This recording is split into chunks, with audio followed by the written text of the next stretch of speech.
pimpinan DPR dan pimpinan fraksi atau mati.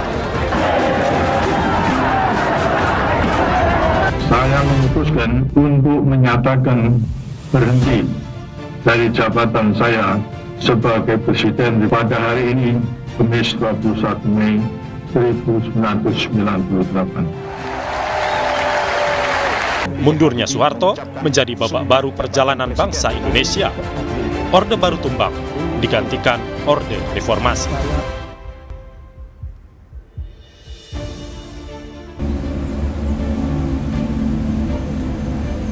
Reformasi merupakan satu kata yang tidak asing didengar oleh masyarakat. Kenapa demikian? Hal tersebut karena Indonesia pernah mengalaminya pada 22 tahun yang silam. Dan gerakan tersebut dimotori oleh mahasiswa yang pada hakikatnya mengharapkan adanya pemberantasan KKN dan pelayanan publik yang lebih baik. Pada hari ini, saya Mentari dan tim media matanews.id akan mengajak Anda untuk melihat sejauh mana pemberantasan KKN dan pelayanan publik yang lebih baik di Pengadilan Militer Utama yang berlokasi di Penggilingan, Jakarta Timur. Yuk tetap ikuti saya.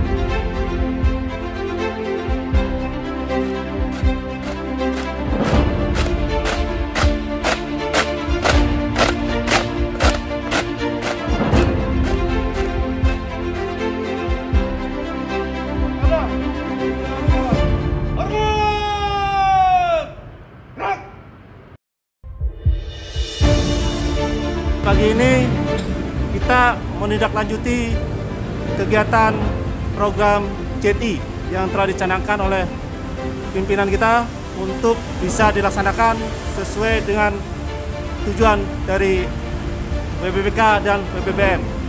Apakah anggota sudah siap? Siap!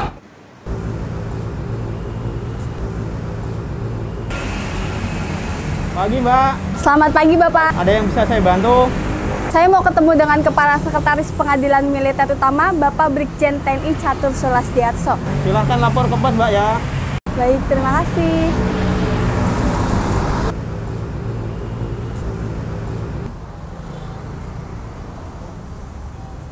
Bisa saya bantu? Saya ingin bertemu dengan Kepala Sekretaris Pengadilan Militer Utama, Pak Brigjen TNI Catur Sulasdiarso. Kebetulan saya sudah membuat janji dengan beliau. Mohon izin, Mbak, sesuai dengan standar protokol kesehatan di area dini utama bahwa memasuki area ini harus menggunakan masker. Apa Mbak membawa masker? Sebentar ya, Pak, saya cari dulu. Waduh, Pak, sepertinya masker saya hilang, jatuh tadi di jalan. Gimana nih, Pak? Tenang, tidak usah panik, Mbak. Kami di sini menyediakan masker baru untuk tamu yang lupa dan kehilangan maskernya. Silahkan pakai maskernya. Wah, terima kasih, Pak. Oh ya, Mbak, mohon izin kita cek suhu terlebih dahulu ya. 36,3. Oke, terima kasih, Pak. Sama-sama, Mbak. Silahkan masuk ke dalam.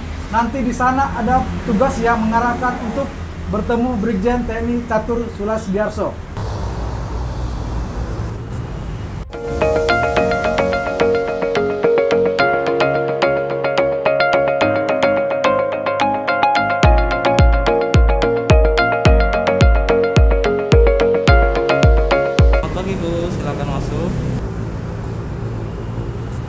Selamat pagi, Mbak, ada bisa dibantu? Pagi, Mbak, saya ingin bertemu dengan Brigjen TNI Catur Sulasdiarso. Mari, Mbak, silahkan isi buku tamu dulu di PTSP. Silahkan duduk, Mbak.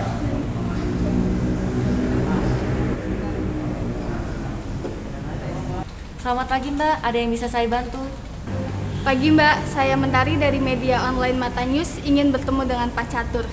Mohon maaf sebelumnya, apakah Mbak sudah membuat janji dengan beliau? Sudah Mbak. Silakan mengisi buku tamunya Mbak.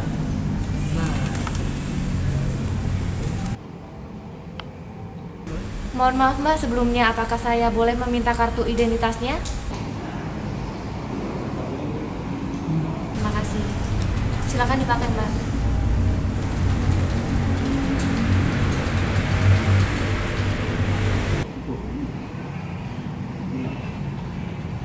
Mari saya antar ke ruangan beliau Mbak.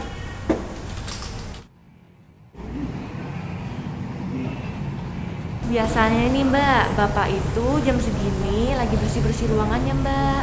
Hah? Masa iya Mbak? Seorang pimpinan membersihkan ruangannya sendiri? Iya Mbak, beneran.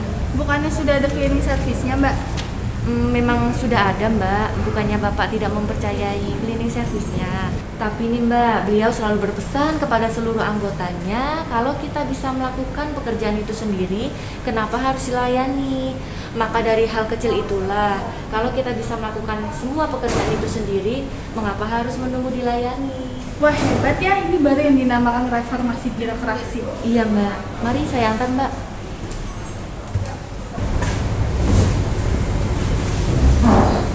Bapak lagi ngomong Mbak.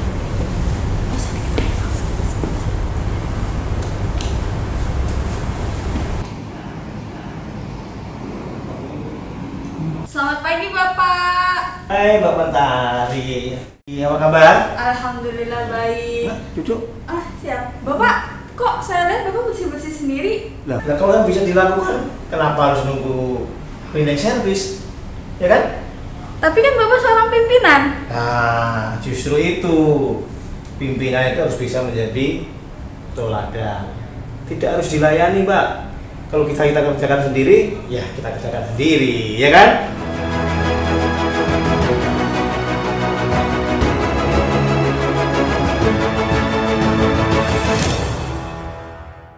Nah, saat ini saya sudah bersama dengan Sekretaris Pengadilan Militer Utama, Bapak Brigjen TNI Catur Solastiarso.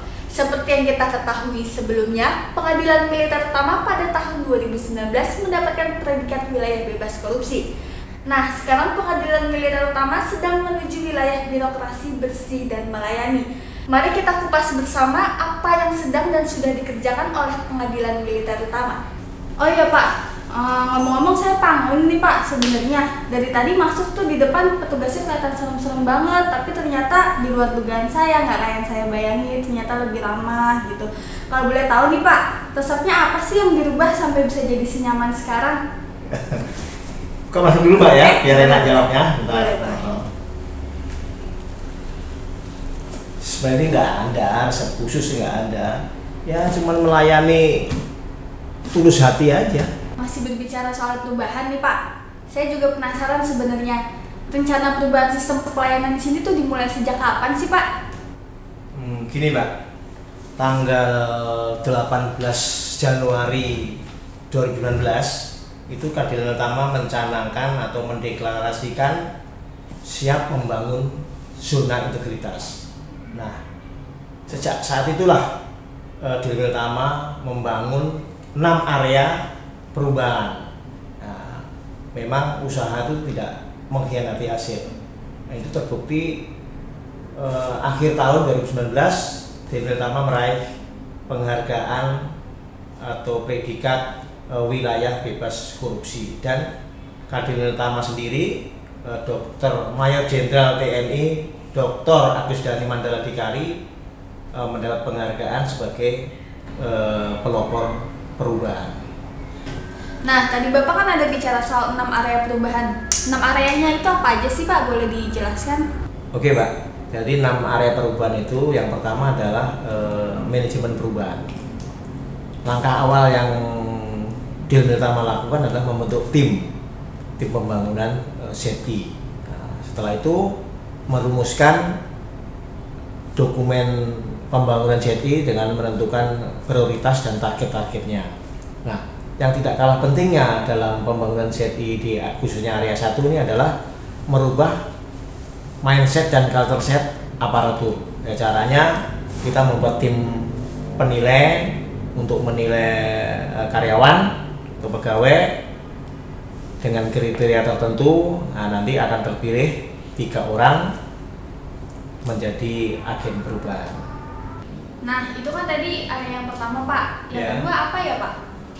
Area 2 itu penataan tata laksana. Jadi artinya gini, jadi setiap kegiatan di Dil Niltama itu harus terukur. Nah, untuk itu perlu adanya SOP.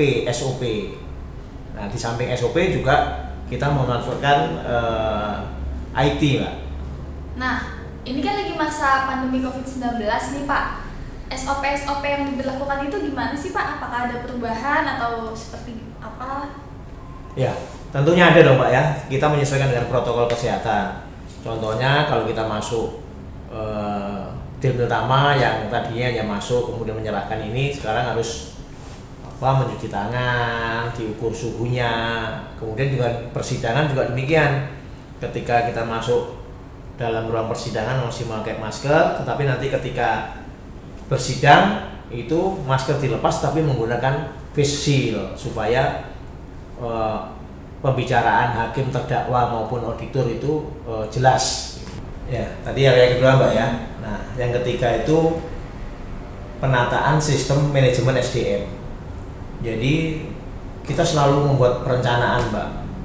Misalnya tahun ini berapa sih yang pensiun, yang akan pensiun, kemudian bagaimana cara menggantinya. Nah, sedangkan untuk pengembangan karir pegawai itu kita memberi kesempatan untuk melaksanakan pendidikan, latihan, kemudian juga ada tour of duty, tour of area. Nah, satu lagi juga yang penting, kita juga menerapkan sistem reward and punishment. Nah, Pak, setahu saya di setiap instansi itu kan selalu ada keterlibatan pimpinan nih, Pak. Di Dil Niltama itu sendiri itu seperti apa sih, Pak? Keterlibatan pimpinan itu apakah ada atau seperti apa, Pak? Ya, itu masuk area 4, Mbak. Penguatan akuntabilitas. Nah, jadi pimpinan itu selalu terlibat mulai dari perencanaan, pelaksanaan sampai pengakhiran, dan melakukan pengawasan dan pengendalian pada setiap tahapan. Pengetahuan saya nih, di dalam suatu pengadilan itu kan ada hakim dan terdakwa. Nah, untuk menjaga suatu hal-hal yang negatif antara hakim dan terdakwa, apa sih, Pak, yang diterapkan oleh Dil Niltama itu sendiri? Ya, Mbak. Itu juga salah satu area yang dibangun, yaitu area penguatan pengawasan. Jadi untuk menghindari hal-hal tersebut, saya membuat zona-zona. Ada zona merah, artinya zona yang terlarang. Jadi hanya orang yang mempunyai otoritas yang boleh masuk di situ. Kemudian ada zona kuning atau zona terbatas, hanya orang-orang tertentu yang boleh masuk ke atau memasuki area tersebut, tentunya dengan persyaratan tertentu.